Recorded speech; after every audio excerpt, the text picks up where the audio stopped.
So I'm going through my library and I give John the multi-series volumes of Harper's Encyclopedia of the United States History, which strangely reads from 458 AD to 1902. Here is the title page for Volume 8. At the top you clearly see from 458 AD to 1902, and at the bottom you see this series of encyclopedias was published in 1902. As those paying close attention to my channel already know, I have isolated unusual activity and facts about the year 1902. This video is for those who have followed this material. In this 121-year-old book is an illustration of how the earlier New York Stock Exchange appeared. The interior of the building is magnificent. This is the stock exchange even earlier in 1881. And another illustration. But looking back at this original illustration, we find that the New York Stock Exchange, this grand, beautiful building that we see right here, it says right here at the bottom, torn down in 1901. So naturally, I searched for a reason for why it was torn down. I find that the New York Stock Exchange has been located at the same site in New York since 1865, all the way to now, 2023, except a total of 158 years. However, one small period is omitted. This should come as no surprise, but the official stock exchange history on the internet reads, since 1865, with the exception of 2 years between 1901 and 1903, the exchange has occupied all or part of the site of its present location. Okay, so we have a target date of 1902 here without even mentioning 1902, that the New York Stock Exchange was not present at this location.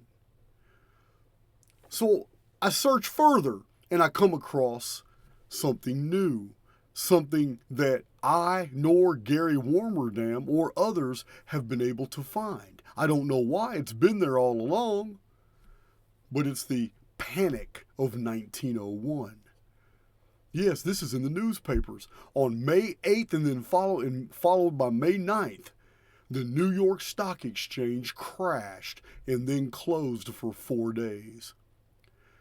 The month of May is interesting as this is the Phoenix month, and the exchange itself was started on May 17th in the year 1792. As many of you know from my presentations, the Phoenix phenomenon occurs about May 16th or May 17th every 138 years, in the month of May every time. The New York Stock Exchange building, as we see, it was torn down in 1901, and the architect George Post designed the new one to replace it, which was built in 1902 and then opened in 1903. Post also designed the New York Public Library in 1901, opened to the public in 1902.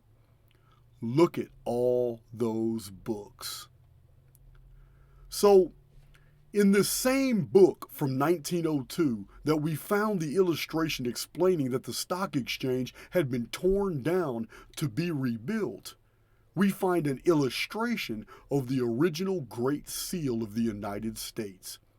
As you can clearly see here, this is a phoenix on the seal. As I've shown in my published books and prior presentations, the Founding Fathers explained that the seal was of the phoenix, but in the year 1902, the Great Seal was quietly changed to that of the bald eagle. Another item of note in New York at this time is the building of the first skyscraper in New York, known as the Flatiron Building by the Fuller Company. From these original pictures, you can see that the triangular structure was the tallest building in New York when it was erected in the year 1902. The beginning of the New York Stock Exchange at its present location was in 1865, which was a dark year in American history. President Abraham Lincoln was an enemy of the world banking dynasty of Europe, and he promised to free Americans from foreign intervention in American currency, and he was assassinated.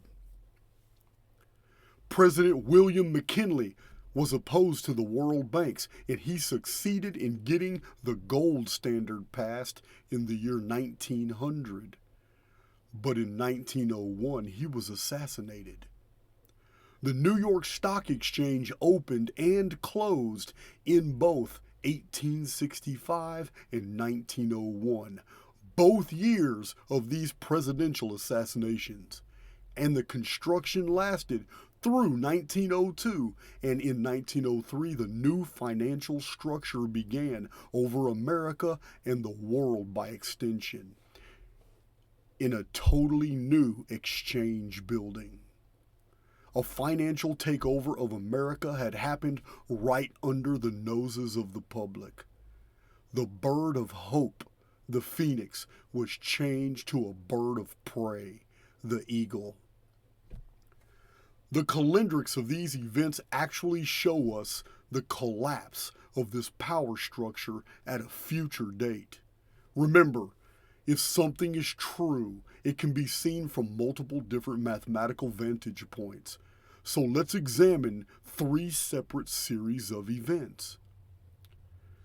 The start of the New York Stock Exchange in 1865 and presidential assassination was 36 years until 1901, presidential assassination and the tearing down of the stock exchange. But when we add another 36 years, we find that in 1937, stock prices fell rapidly in a sharp recession, falling by 58%. When we add yet another 36 years, we arrive to 1973, when the stock market crashed and remained low all the way into the following year. Adding another 36 years, we get to 2009, the housing market bubble crash. And adding a final 36 years beyond that, we arrive to the year 2045. There is no reason to calculate any further. All Archaix veterans understand this period just prior to the year 2046. But this could be just coincidence, so let's look a little deeper. The 2 worst stock market crashes in history are documented to be 58 years apart. In 1929, the crash began the Great Depression, and 58 years later, the 1987 crash was when international markets plummeted. The whole world crashed. Simply adding 58 more years after 1987 brings us to the year 2045. But these 2 examples pale in comparison to this final one. It's this 3rd example that demonstrates the finality of this oppressive financial system's end. In 1907, the Knickerbocker Panic happened in New York, but it affected international markets. A major banking crisis that was totally caused by fear-mongering and people drawing out their money from the institutions. But the affair had been contrived. It was planned and executed to make it easier for the issuing in of the illegal Federal Reserve and the IRS and its many international counterparts. Simply adding the number of the Phoenix, 138 years from 1907, brings us the end of this corrupt system in the year 2045.